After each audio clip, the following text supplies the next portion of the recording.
নমস্কাৰ বন্ধুসকল আগৰ ভিডিঅ'ত মই আপোনালোকক দেখুৱাইছিলোঁ যে এটা বিয়াৰৰ বটলৰ পৰা এজনী ছোৱালী মানুহ বনাই থকা তো সেই ছোৱালীজনীৰ কাম আজি কমপ্লিট হৈ গ'ল গতিকে বন্ধুসকল আজি মই আপোনালোকক সেইটো দেখুৱাম বুলিয়ে এই ভিডিঅ'টো বনাইছোঁ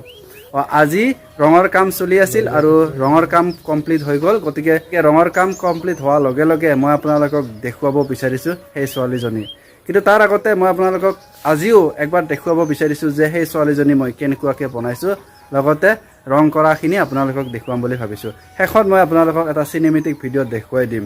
গতিকে বন্ধুসকল যদি ভিডিঅ'টো ভাল লাগে তেতিয়াহ'লে আপোনালোকে শ্বেয়াৰ কৰিব বা ছেভ কৰি ৰাখিব তো আহক মই আপোনালোকক দেখুৱাই দিওঁ সেই ছোৱালীজনী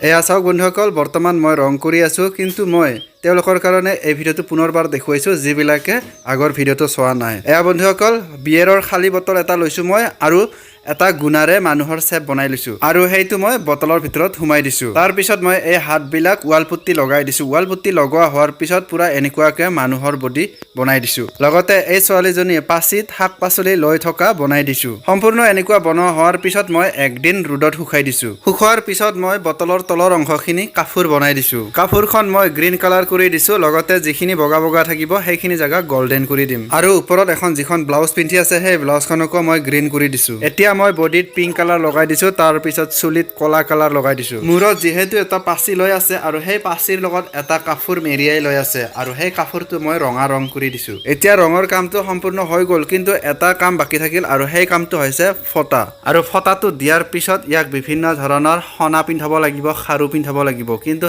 খাৰু আৰু সনা এইকেইটা মই মাৰ্কেটৰ পৰা কিনি আনিম আনিহে লগাম এতিয়া মই আপোনালোকক এনেকুৱাই দেখুৱাম তো বন্ধুসকল এয়া সম্পূৰ্ণ হৈ গ'ল সম্পূৰ্ণ হোৱাৰ পিছত মই আপোনালোকক এইবাৰ আপোনালোকক এটা চিনেমেটিক ভিডিঅ'ত দেখুৱাই দিম বুলি ভাবিছোঁ